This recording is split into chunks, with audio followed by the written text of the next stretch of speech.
she just steps out and just firebombs the whole audience with her voice. She's lived the hard life. She writes about it. She has survived. Mary J. Blige redefined rhythm and blues in the early 90s. She could sing the phone book and make you believe it. With 9 Grammy Awards and 8 multi-platinum albums, the Bronx-born Blige has been honored as one of the most diverse vocalists of all time by mixing rap, pop, and gospel sounds with R&B. She's singing over hip-hop beats, and nowadays that's pretty common, but at that point, there was a big sort of wall separating what is hip-hop and what is R&B, and she broke that down. It was gritty, it was funky, it sounded like, she sounded like the Shirelles, when she was singing, but set to hip-hop music. Mary J. Blige was an impoverished high school dropout, living in a Yonkers housing project when she recorded a song at a karaoke booth in a local mall. She just sort of does this thing in all art because her friends know that she's a good singer, and somehow the tape goes and lands in a record man's hands. And then next thing you know, Puffy is working with her. And this is before he was Diddy, before he was with anybody.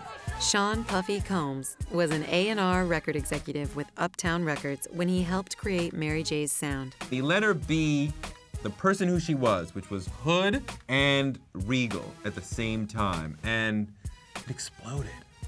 Mary J's first record, What's the 411, released in 1992, went multi-platinum.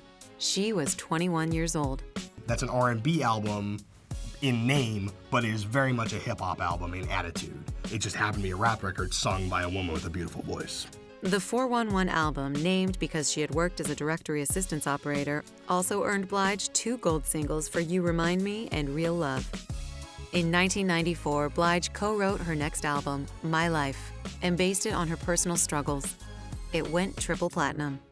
It really sounded like a journal, like she just set her diary to music. You hear a lot of darkness on those records. You hear a lot of pain on those records. She started using drugs, and she was in a relationship, a series of relationships that just didn't serve her well and just, brought her down. Mary J has sung about the streets. Mary J has sung about the world that she grew up in. Mary J has sung about her pain in love. By 1997, Mary J. Blige released Share My World, and it yielded 5 #1 singles. It was one of the most commercially successful records for Blige.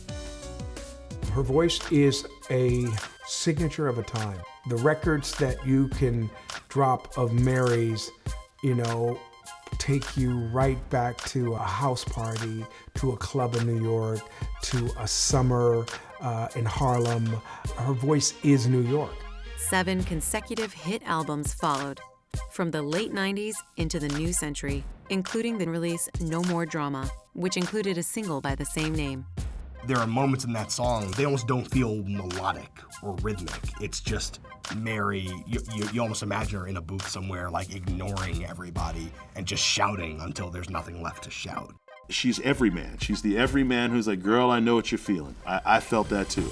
Mary J. Blige has sold over 50 million albums and soared to the top of her career, and she has not forgotten her roots.